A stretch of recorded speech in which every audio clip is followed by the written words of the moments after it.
Well, good evening, everyone. Thanks very much for coming to the Wheeler Centre tonight. My name is Karen Middleton.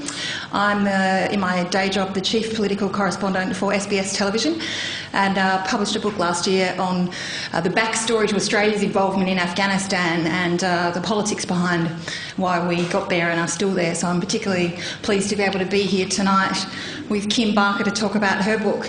I should tell those of you who are interested in Australian politics who haven't heard the news this evening that the Foreign Minister's just resigned and is going to challenge for the leadership of the government on Monday, I believe, or next week, it appears. So, yeah, there you go. You heard it here first if you hadn't heard it already. Please, anyway, let's get back to why we're really here. I'd like to introduce you to our guest tonight, Kim Barker, who's here from the United States. As I mentioned, she published her book, The Taliban Shuffle, Strange Days in Afghanistan and Pakistan, last year. If you haven't had a chance to have a look at it, it's a hilarious book. Nobody ever assumes that war will be funny, but this woman manages to make it funny, a little bit black, very amazingly frank, perceptive viewpoint on both the conflict in Afghanistan and life and politics in Pakistan, and also the life of a correspondent travelling between the two. It's a warts and all account. I'm not sure how many of the boyfriends and blokes that she's talked about know that they're in this book, but we'll find out a bit about that in a little while. So everyone. They all signed off, well, except for one. Oh, right. Let me formally introduce you. Kim Barker is from Montana and has spent time in Wyoming and Oregon. I'm sure she's going to correct me if I get any of this wrong. She currently works for the ProPublica news organisation. She tells me she's now covering a different kind of war, writing about campaign finance in the United States. So I can understand that might seem warlike, particularly at the moment.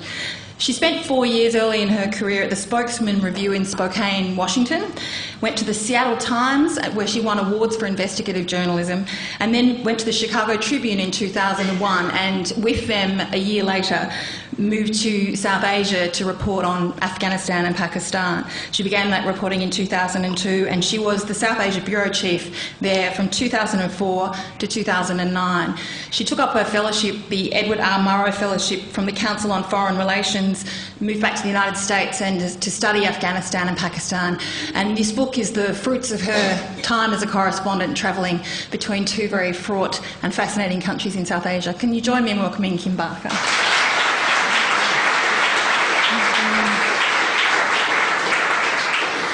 I thought we would start, because this book is about your time as the correspondent, let's give us an idea of what on earth possessed you to go from an interesting and maybe more comfortable life as a reporter in the United States to South Asia. I gathered from reading the book that it was a pretty new experience for you. You didn't have experience as a foreign correspondent, and that's about as dramatic a step I would have thought to take. Yeah, I mean, I grew up in Montana and Wyoming, where our idea of vacation was going to Yellowstone National Park year after year. So I didn't study Islam in college. I didn't study a foreign language. I would advise anybody in the audience thinking about going into this line of work that that's not the way to go about it. But as soon as the attacks of 9/11 happened, I was at the Chicago Tribune, and I wanted to be where the story was. I wanted to be in the center of the action, and I heard they were looking for more women to send overseas and sort of give a chance to, because they had sent a lot of men over there to give them a try. So I did go into the office of the foreign editor and introduce myself by saying, my name is Kim, because he didn't know who I was, of course. I am single and I have no children, therefore I'm expendable. And I'll go anywhere you want to send me. And so at that point, he laughed, and he held up an envelope that did have my name on the back of it, and he said, get ready to go to Pakistan. To which my reaction was great. I'm going to read everything I can on Pakistan and get ready to go. My parents were, of course, like, they're not going to send you to Pakistan. But within 4 months, I was on a plane flying into Pakistan at a time I had never even been to Europe before. And that was my first trip over there. I made a lot of mistakes. I ordered sushi in Islamabad. And the consequences of that were? Well, I mean, it's predictable, right? You know, I forgot my money when I first went to Afghanistan, and promptly asked somebody where the nearest cash station was, where I found out like a big lesson, which is there aren't any in a war zone. So yeah, and I'm pretty honest about all this. I mean, I come off worse than anybody else in the book, because I mean, you know, if you're going to do something that's darkly comic, you can either make fun of everybody else or make fun of yourself, and I figured that was only fair. I think it's usually funnier if you do both. Yeah, that's right. Well, you've succeeded here. So the Tribune had no hesitation about sending the expendable young single female to a war zone, and you had no hesitation at all? None whatsoever. And I was just like, well, you know, the first thing I'm going to do is I'm going to go to the American Taliban's madrasa. You know, this was John Walker Lindh. He had just recently been picked up, I believe, in Mazar-e Sharif fighting alongside the Taliban. And I thought, yeah, I'm going to go to his Islamic boarding school in the tribal areas, and I'm going to do a story about it. Because that seemed like a good idea. And I eventually, you know, it took me a couple weeks to get permission to go there. And I got the permission, and that very night I was called by my bosses and told, you've got to get out of Pakistan right away. Danny Pearl had been kidnapped. There was a threat to kill any American reporter who is still there in 3 days' time. And my bosses felt like, you know, she doesn't really know what the heck she's doing, so let's send her to India instead. And I said, I can't possibly go to India. I've got this interview set up tomorrow to go to John Walker Lynn's madrasa in the tribal areas, and I'm going to be the first person to go in there, and they're really excited to have me. And my boss said, you are on the next plane to India. And, you know, he's like, I do not want to hear from you again until you're in India. So I did end up in India. Of course, that's when the Gujarat riots happened. I actually ended up writing a story that predicted that was going to happen. And so I found myself, you know, in this situation where folks were being, you know, I think more than 1,000 Muslims were killed, then some of them hacked to death, burned to death, all this horrible stuff. And it's my first trip overseas, and here I am in these sort of situations. It sounds like there was a bit of kind of idealism or naivety or something almost on your part. Which it was naivety, and idealism, yeah, and can prove fatal in that sort of job. But is it ever an advantage, do you think, to be a little bit idealistic and to think, I can do that? I mean, oh, sure, it's always an advantage. I mean, like, especially if you're protected by good people that you hire, which I ended up doing, you know, and they will sit there and say, no, you really can't do that. But I think anytime you get fresh eyes into a situation, you're going to be able to tell the sort of story that hadn't been told before. And I went in there and I was replacing somebody who was very seasoned, sort of guy who could really you know, go play a couple games of tennis, have a long lunch, and go back to his room and craft this like wonderful analytical story about whatever the events of the day were, which I couldn't necessarily do. I wanted to get out into the countryside and tell the stories of people, which is something I was good at. And I just remember the translator I had just being like, you work much more than he did. Didn't like it so much. No, right. So how do you take the advice of those local people, and when do you decide, no, I'm not going to take your advice, I'm going to go off and do this because I'm sure I can do it? Is that just experience on the job, or is there... It depended on the reason that they didn't want to do a story. And it also depended on, you just had to read the people you were with. I mean, to the extent that you're going off with a new translator and you're watching the way they're translating, you're trying to talk to them to see if they understand what you're saying very well. You know, I was in India at one point where I was with a translator. The interview was going great. You know, we were talking to these 4 guys who had advertised the fact that they wanted to sell their kidneys because they figured, hey, getting $7,000 was great, you know, and I thought it was, you know, a great way to write about the organ trade there and to show the desperate level of poverty in certain areas. And I all of a sudden watched my translator just go off and talk to these guys for quite a while. He, you know, was talking, and they all of a sudden they just changed their attitudes towards me. And I said, what did you just say? And he goes, I lectured them, and I told them this was not making us look good as Indians. It was very bad to talk to the foreign media this way. And I was just like, oh, you're fired. That's it.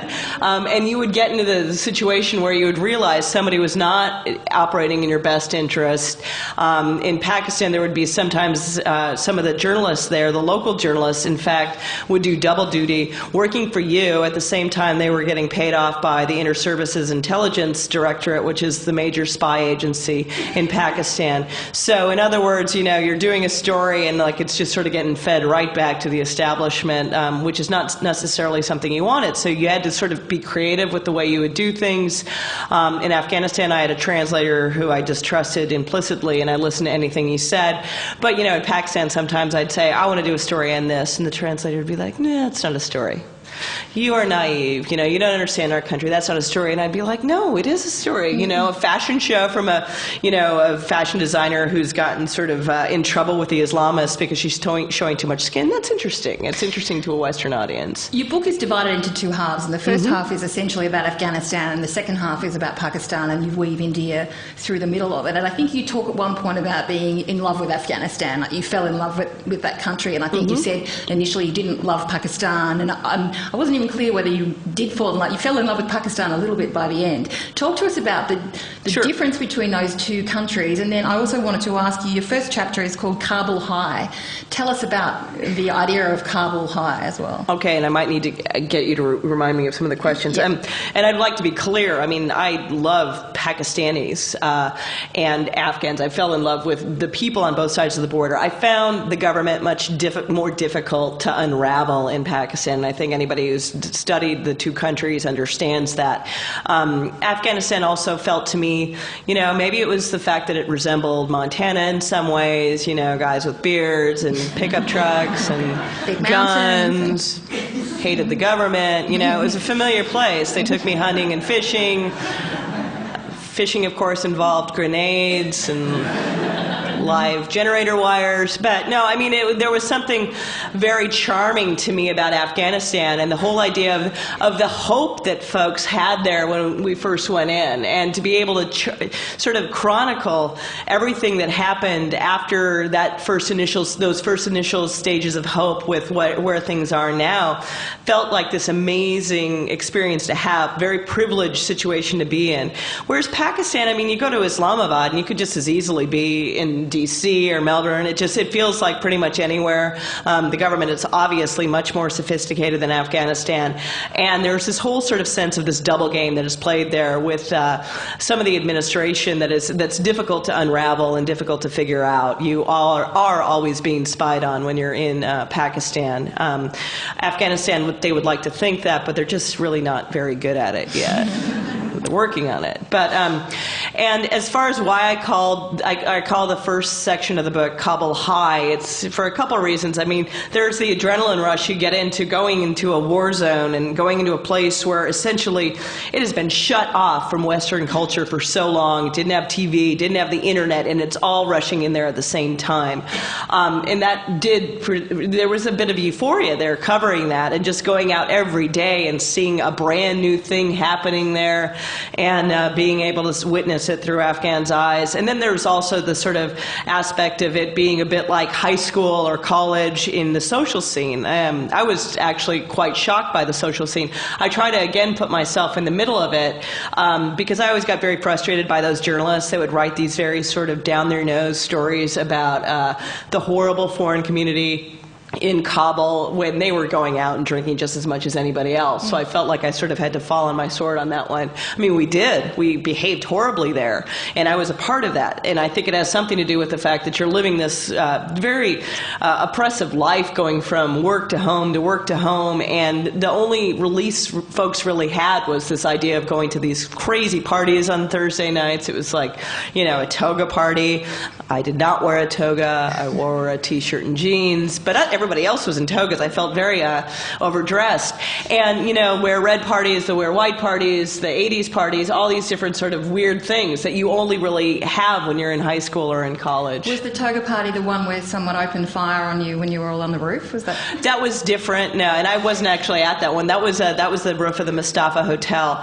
Although a very good friend of mine, who I refer to as wearing the feather boa and, like, you know, putting her arm in the air, she actually, you know, did come visit me in Brisbane last weekend. She lives in Papua New Guinea now. So. You talked about Pakistan and Afghanistan, and you know, and being female as a reporter. You reflect on that a little bit in the book and give a couple of examples of incidents where you had to take particular steps being a woman. In Afghanistan, there's one story where you want to travel to Kandahar from Kabul, and you ask your fixer, the guy who's helping you, to get you a burqa, and so you can disguise yourself. Tell us a little bit about how you went about doing that and why and what the impact of that was. If there is like a main relationship that's the narrative arc of this book, it's very much so the relationship between me and my translator slash fixer slash local journalist, Farouk. He became one of my, you know, he's still one of my closest friends. And I try to very accurately portray what we were like with each other, which means it is warts and all. He's a Pashtun, which means he's from the same ethnic group that the Taliban is from. And but he's very modern, and he was very proud of the fact that his women, or the women in his family, took off their burqas almost right away, that his mother didn't wear a burqa in public, and that, you know, he had a wife who didn't wear a burqa in public. But he had to ask me on this particular trip, and this was in June of 2006, to wear a burqa. And it was very difficult for him to do so. And I said, hey, whatever you think will make me safe, can you pick one up for me? He says, yeah, but of course he just kept putting it off, and I think he just must have bought it at the burqa stall on the side of the road, and he's just, you know, give us whatever burqa you got. And I get it, and I put it on, and I'm like, this does not look right, Farouk. And he's just, oh, it's fine. And the back of it hit me, I'm 5'10", but the back of it hit me here, and the front of it was like this. It was like a child's burqa, you know, very constrictive on the head. And, you know, I'm wearing this around in Kandahar, and these tribal elders are just saying to me, we appreciate you wearing a burqa, but it's rather short. Is that the fashion in Kabul now?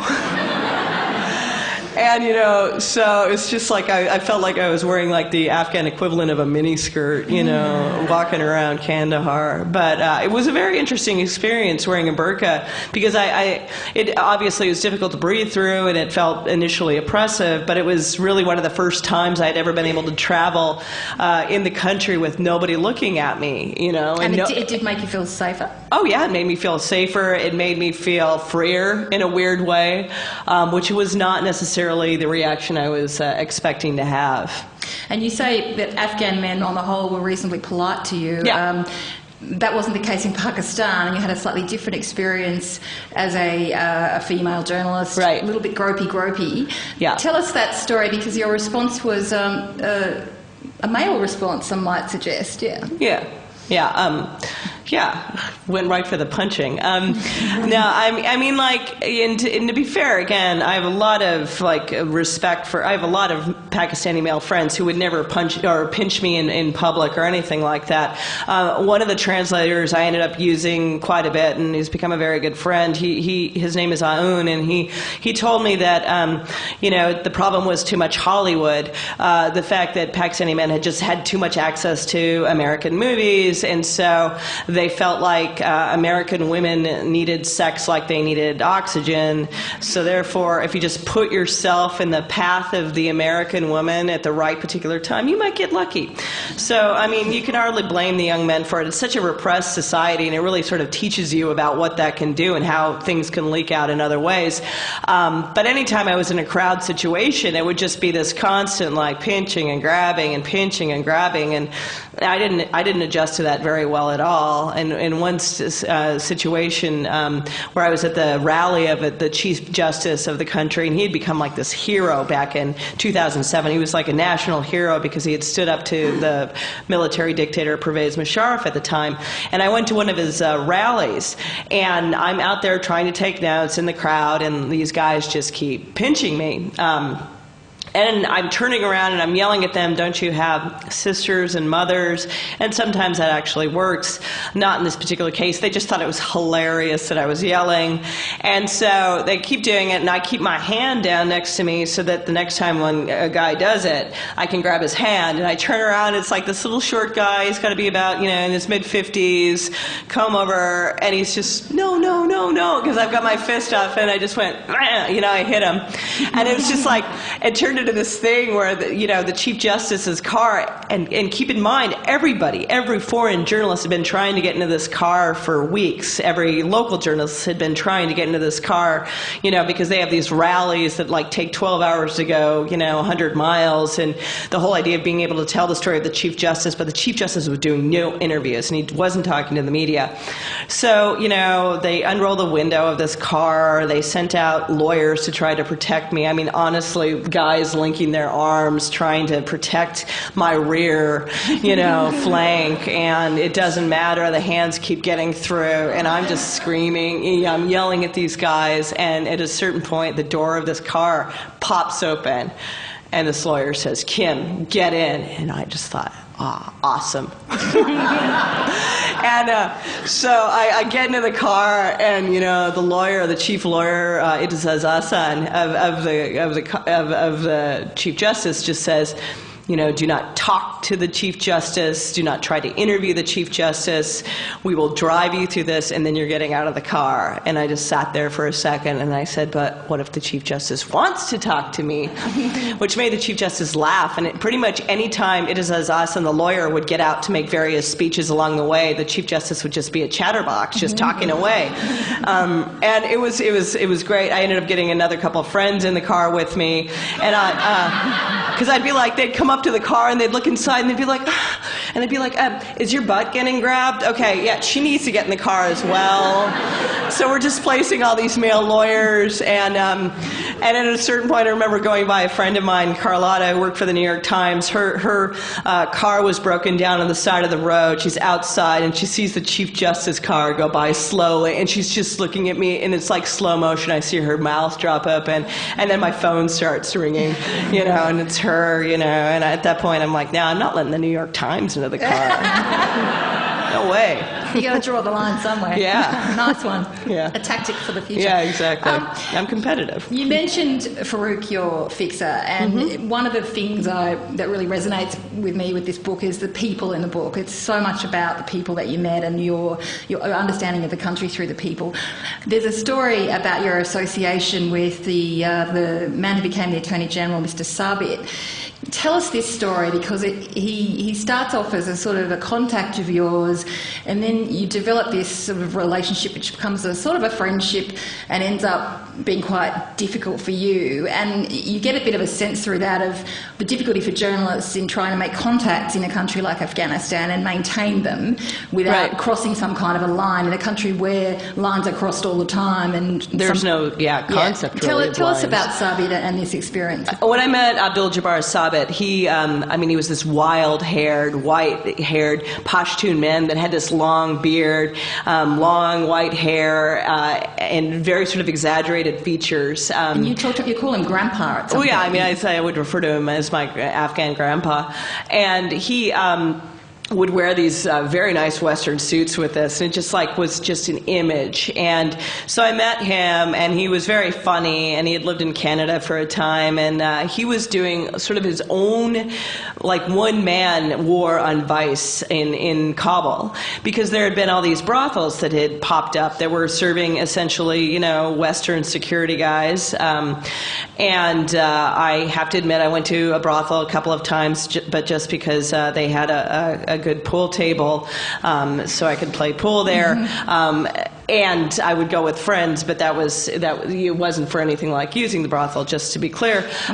So I got Sabit to agree to take me on these raids of these brothels that he did, and it was very interesting. I didn't even know where many of them were. Where you'd go into a place and there's women, mainly Asian women, Chinese women actually, who would be wearing I remember one particularly who was wearing these white boots, high-heeled boots that came to about here, fishnet stockings, and the whole getup, and the sad sort of situation where there's a few guys in there and they're just going like this. I'm trying to talk to them and they're wanting no part of me. Just very mortified that there's an American journalist in there, and it was really interesting because he became a source of mine, like the legal advisor. I would talk to him, about stories, quote him, and he was always sort of pushing it in terms of, I want to buy you a car to keep you, safer. I'll send guards over to you.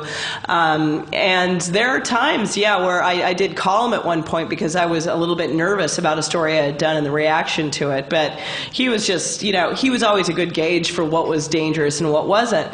And then I start hearing that they want to make this guy the Attorney General of the country. And I'm like, he's kind of crazy. Are you sure about this? And I said to this legal advisor at the American Embassy, and he goes, yes. He said something along the lines of, he's an unguided missile, but he's our unguided missile. And I wasn't quite sure what that meant, because is that a good thing to have, right, on your side? And he really came out in the very beginning being this warrior against corruption. And anybody who's read much about Afghanistan understands that there's two major wedge issues that developed in Afghanistan that sort of divided Afghans from their government and from what the West was trying to do. One was civilian casualties, and the other is the just immense amounts of corruption in the government. And so Sabit starts out trying to be this warrior against corruption. He becomes this darling of the Afghan media, of the Western media. I was always very skeptical of this, and I didn't ever write any stories about him being this warrior, because I was also very skeptical of this whole Attorney General thing. And he just started getting to be very demanding, like, come over now, and I would just sit there during these meetings, and everybody would speak Pashto, and I didn't understand a word, and then at the very end of it, we might eat kebabs, and I could ask him a couple questions. But at a certain point, he just became like, hey, here's this apartment, you can stay in this apartment, and it became to the extent that I felt like this is no longer a source relationship. It's more of like he is treating me like almost like I'm a family member or something else. And I told him I could not do his version of friendship, and he said he couldn't do mine. And he then turned into being this really sort of this epitome of the corruption in the country. It came out that he had been very corrupt. He was taking land from Karzai, giving favors out to his relatives, and he ended his tenure as Attorney General in a very sad fashion, basically being drummed out for these sort of things. And I mean, unfortunately, the last thing I know about Sabit is he was kidnapped, and I have no idea what happened to him. That was a few months ago. You mentioned that's the story of Afghanistan, though, right? Yeah, right. You mentioned the consequences of the way you approach people and your own behaviour, and I'm also struck by the story there of one of the guys who worked with you, Ajmal, an Afghan. Yeah. And again, this story perhaps gives you an idea of the consequences of your actions as a reporter in that situation, potentially against yourself and the people you're working with, and also the people you interview. Give us an idea about the story of Ajmal and how you felt about, how that made you work as a journalist, that idea that there were potentially fatal consequences or terrible consequences for the people around you of your being there and doing your job. Sure.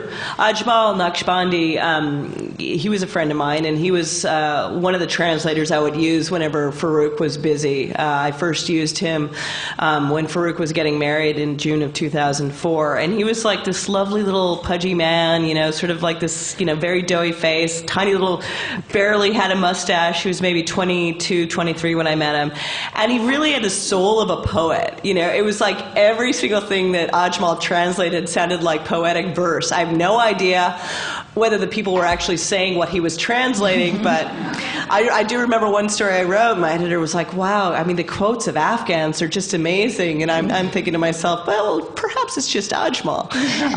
And he became this guy that really started living on the edge in terms of being a translator. There was basically three major translators that if you wanted to go meet the Taliban or if you wanted to go into dangerous areas, you would hire one of these guys. They were all Pashtun, and for the right price, they would pretty much go anywhere. Ajmal became linked up with some Italian journalists, and he would work a lot with the Italian journalists when they came. And at one point, I believe it was in May, or it was actually in April of 2005, March of 2005, he went off to Helmand to meet the Taliban with one of these Italian journalists, and they were both kidnapped. And it became this major story, obviously, for the Italian media and for the local media. And the Italian journalist ended up being released after, a few weeks.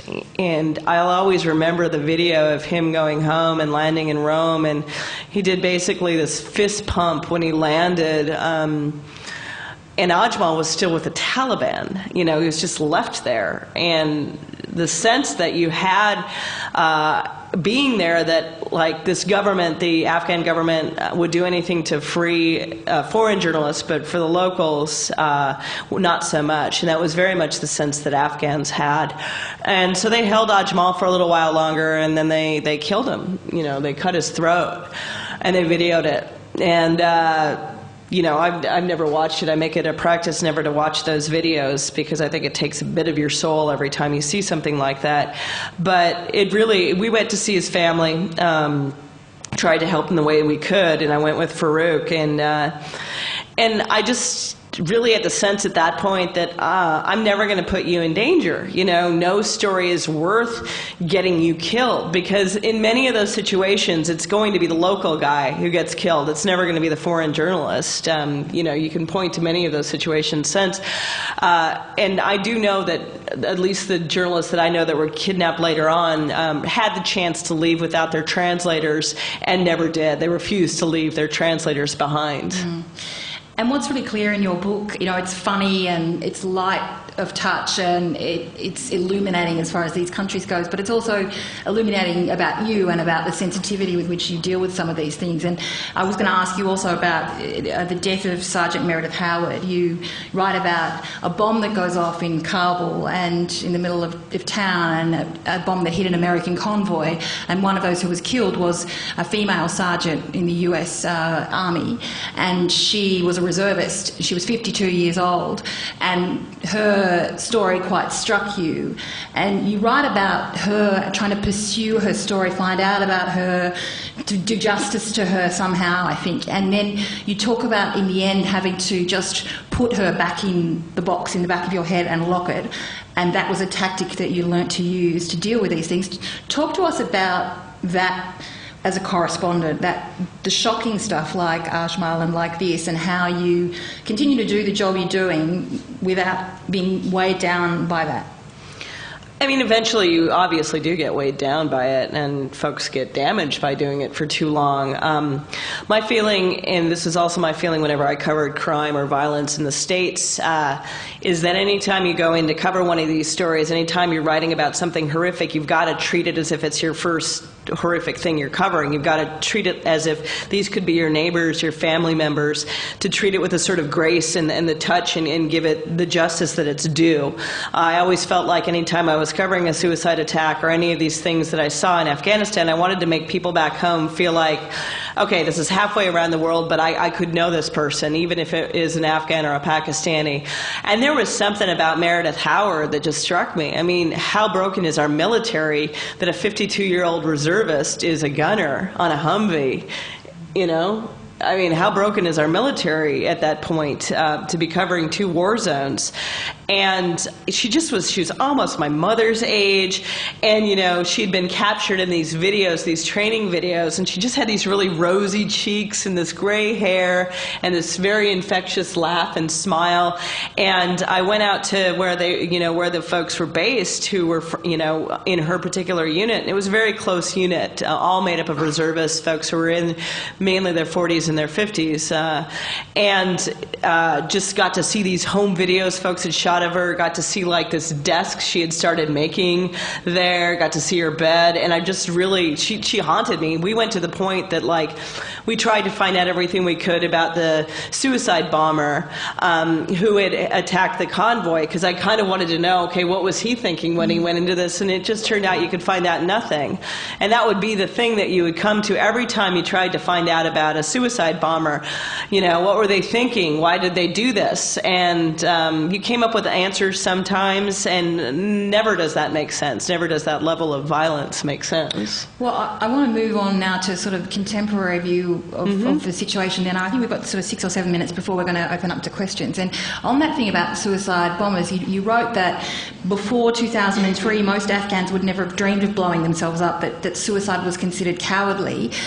Talk to us about what you think happened. How did that change in that period between 2003 and now? And then I'd like to move on and talk about your reflections on Afghanistan and Pakistan now, having spent all that time there as a correspondent and then having studied it from outside. Sure. Beyond that. Yeah, I mean, before 2003, they didn't use suicide bombs. They didn't even really start using suicide bombs aggressively until 2006. It's a combination of reasons. It was tactics imported from Iraq. And you also would talk to these, I talked to kids who were being held in prison because they were failed suicide bombers in Kabul, who had been gone to school in these madrasas in tribal areas in Pakistan. This one kid who was 13 years old really struck me. I mean, he goes to school in a madrasa. He learns to memorize the Quran in Arabic, a language he doesn't understand. He listens to the cleric that tells him this is what Islam is. He does not learn to read. He does not learn to write. He has no idea really what even math is. And he goes to this school, and it's where he learns. And then at a certain point, they say, okay, you are a good Muslim. You've learned to memorize the Quran in Arabic. Do you want to be a better Muslim? To be a better Muslim, you have to go across the border and kill some of the infidels. And you take this bomb, you strap it to yourself, and then you'll be a very good Muslim. And if you're a great Muslim, you're not going to die.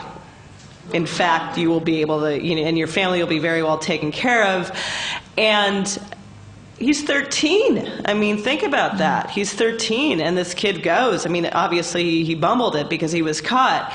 But I do think that there's some sort of sense that, like, there is a bit of brainwashing that goes on to convince somebody to do this.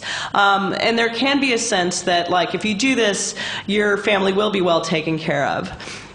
In both Pakistan and Afghanistan, the suicide bombers do not come from the rich classes, and that is unlike what happened in Iraq or even in the Middle East in general. They do come from the poor classes, the folks who might feel like they have no other option, who might feel that if they do this, it's their only chance to get their families taken care of. And you just started seeing more and more of that. And just in the last couple of minutes before we open up to questions, give us, if you can, in that last couple of minutes, give us your sense of where things are headed in Afghanistan and Pakistan now, with the US drawing down the troops that they inserted and really preparing for withdrawal. I think that pretty much says it all. It's like it's game over, and nobody really has much time anymore for dealing with Afghanistan.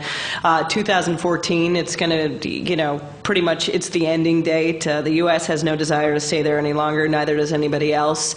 And we made the brilliant idea of telling the Afghans and the Pakistanis this. So in that sense, you're just sort of like telling a nation of fence-sitters and the Pakistani government that this is the way it's going to be. Prepare for the end. Pick which side you think is going to succeed in 5 years, which is why you've seen like nothing really is going to change what's happening and the trajectory that they're on. They're going to negotiate some sort of deal with the Taliban. The Taliban will say, oh, yes, sir, we're going to be much more moderate. No, it's going to be fine. We're happy to share power with this government. Folks will pull out. Eventually there'll be a civil war, and then, whoever's strongest will end up prevailing. As Pakistan will try to have as much influence in that as possible. They want a government in Afghanistan that they see is friendly to Pakistan and not to India. Most of their foreign policy is all geared towards what's going on in India. It doesn't really have much to do with the Taliban or anything about what's going on at home. Pakistan will continue to muddle along. I don't really foresee the insurgents taking over the nuclear weapons there, but it's a scary country because of that whole sense of insecurity and the fact that the civilian government can never quite get control of the military and the ISI that essentially run Pakistan from behind the scenes. Mm-hmm. In other words, I'm just depressing when it comes to it. My one hope for Afghanistan is reality TV. So I was going to say, I called my book An Unwinnable War, so I know what you're talking about. We've got 15 minutes left for questions. I wonder if anyone's got a question. We could get hands up, and there's microphones on either side. So, sure, okay, let's start down the front here. I just wonder where you see, or have you got any advice for a young Australian boy who might be thinking of converting to Islam and going to Afghanistan to fight with the Taliban? Does that sound like a good idea to you? No. And also, did you and Mr. Sharif ever find special friends? Oh, okay. So you've heard about what the other sort of official in my life on the Pakistan side. Look, if a young person is thinking about converting to Islam and going to fight in Afghanistan, they need to read a lot more about Islam. I do believe that if you read the Quran and you study Islam, read a book like The Islamist by Ed Hussein, you'll come to the conclusion that it really is supposed to be a religion of peace. It's been hijacked by some extremists. And the whole idea of joining, of converting and deciding that you got to go have your jihad means you don't really understand what jihad is supposed to be. It's a mistake. It'll get you killed. And it might go to the whole idea that young men kind of like the idea of having something to fight for. I think everybody does. And something that I've seen that can be very attractive about Islam to certain people is the whole idea that it does give you a way to live. It tells you when to wake up, when to pray, when to wash, what to eat, and that can be very comforting, much like the military is very comforting. As far as me and Mr. Sharif, Nawaz Sharif is the former Prime Minister of Pakistan. I first met him right after Benazir Bhutto, the former Prime Minister of Pakistan, was killed. And at a certain point, in August of 2008, we'd been talking. I considered him a source as well. I was like, this is wonderful. The key opposition leader in Pakistan will talk to me on the phone and will return my phone calls. And so I became a conduit to talk to him for the foreign press. And I thought, this is great. I am so good at developing sources. I'm awesome at it. And at a certain point, it was, I think, August of 2008, the country's falling apart. He's just pulled his party out of the civilian government, the ruling coalition there. There's hundreds of thousands of refugees fleeing from the tribal areas. Musharraf is resigning. The Taliban is marching on Islamabad. And I interview Nawaz Sharif, and he, at the very end of the interview, asks me if I've got a friend. And I said, yeah. I was like, what a weird question. I've got lots of friends. And he said he was basically referring to the idea of a special friend. And I said no, because I'm a journalist. I want to see where this is going to go, right? And he offers to set me up with somebody. And I thought, That's pretty funny. The whole idea of the former Prime Minister of Pakistan setting you up on a date, and I said, sure, why not? And he said to me, okay, what is your criteria? I said, tall, funny, and smart. He said tall would be difficult in Pakistan because it's a short country. Funny he got, smart he was confused by. I had to explain that to him, not the sharpest knife in the drawer. And then, you know, it went on from there. He would send me text messages about the project from other countries. I didn't necessarily even know who was writing me. At a certain point, offered to buy me a cell phone.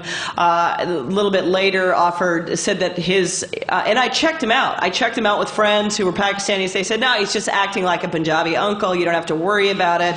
There's nothing weird about it. He's married. And he basically offered me first Asif Ali Zardari as a potential candidate. I did say his last wife didn't come to such a good end, and then he said the second option will be revealed later. And at that point, I just called my bosses. I said, no way, I cannot talk to this man anymore. But then, of course, news happens. The Mumbai attacks happen, and I'm sent down again to talk to Nawaz Sharif. I bring my translator, in with me, and he kicked my translator out at a certain point, and did reveal himself. He had bought me an iPhone. He wanted me to take the iPhone.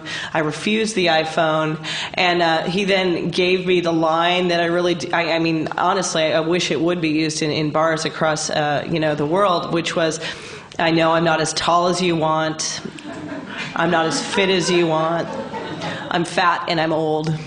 But I'd still like to be your friend, which you've got to give him marks for honesty. But I was like, this guy, here's this guy that pretends he's this pious, very fundamentalist Muslim to his nation, and that he even considers himself to be, sort of the leader of the faithful at one point. He talked about setting up Islamic law, and this is what he's doing behind the scenes. What's he doing to local women? And so I knew that at that point, if I ever do a book, this is coming out. Well done. There was a question up the back. Yeah, thanks. Hello, Kim. Is this working? Hello, Kim. Hello, Karen. My name is Christopher. My question applies in some measure to both of you, given the totality of your experiences. And Kim, I was pleased to hear you mention refugees in the course of all that you had to say, because I think that is the way in which the rest of the world usually comes to realise at closer terms what the effect, and in some cases what the fact, the origin of all of these conflicts and issues are about. And I'd like to ask, I wonder, how did you regard and how did you write about the absurdity of being in the middle of the places where your own governments and your own representations, so to speak, caused the difficulties, the disasters, and eventually the deaths of so many people, and the reason why so many people are still trying to get out. I mean, here in Australia, we've in the past decade or so, we've had many Afghan, Iraqi, and now more Iranian refugees. I'm going to have to get you to wind it up because we only got 5 minutes left. That's it. Thanks. I would try to write about it in a very honest fashion, and I think I deal with that in the book, the whole idea that you just sort of feel like history keeps repeating in that region. I mean, we abandoned it back in the 80s, so these folks did help us, defeat communism, whatever that means, and then we walk away because, geez, education and rebuilding is just too tough to do. I've said this a million times. We have not fought one 10-year war in Afghanistan. We've fought 10 one-year wars. We have never figured out a plan. We have, raised the hopes of folks and then continually dashed them. I did find it ironic, or reading a story in the newspaper today here about the whole idea that I believe there's an investigation into one of the immigration officials who has been denying Hazara refugees at an unreasonable rate, and seeing Karzai quoted as saying they should should come home. All the refugees should come home. There's no danger here. He's insane. And I will say that for the record, that is such, I mean, like any Hazara that was there during the time of the Taliban does have something to fear. And, you know, look, Farouk's in Canada now. His family, we got him into Canada. I'm sponsoring 2 Afghan girls in America. And I hate that idea that I'm contributing to some sort of brain drain out of that country, but I don't believe it's going to be safe, especially for these women we told to, like, you know, oh yeah, it's a good idea for you to go to school, to take off your burqas, to join the government, to be in parliament, and then, you know, we're going to negotiate with the Taliban, who've never said word one about what they're going to do with women. And I would say I've always thought there was a contradiction between going to war in a country and then saying it was safe for people to go home there while you're still there. So, yeah, it's basic.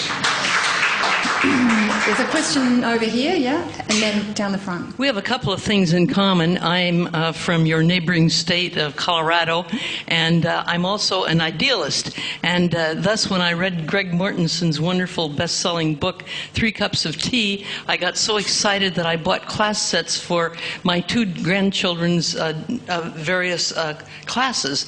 And so it was, you know, it increased my hopes that with education, there would be greater opportunities for the children of Afghanistan and Pakistan, and especially for young girls. And then I was heartbroken when the message came out that he was not managing funds properly.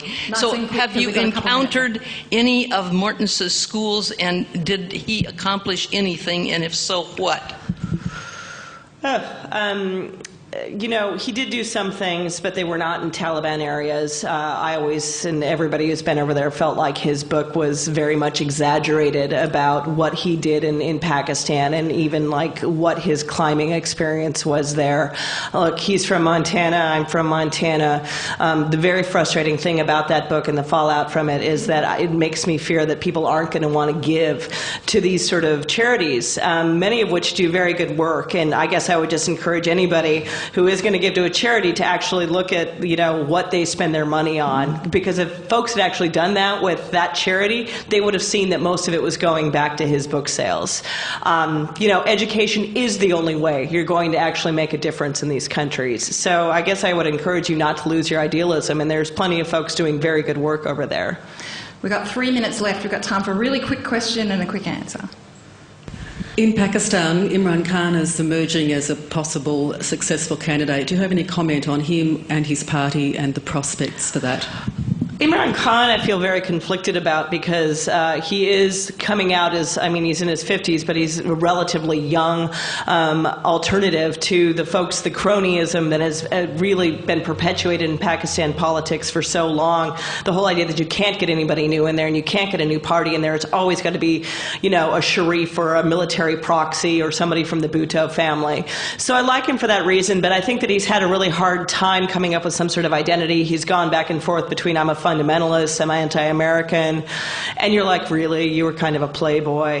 But the thing that's great about him is he's really fired up the youth of Pakistan about politics and about the idea of democracy, and that can only be a good thing. You know, that really can only be a good thing. Kim, thank you. Thanks for the Taliban Shuffle, which is a spectacular insight into the region, and the laugh of the correspondent. Those parties were wild, believe me. Can you please join me in thanking Kim Barker?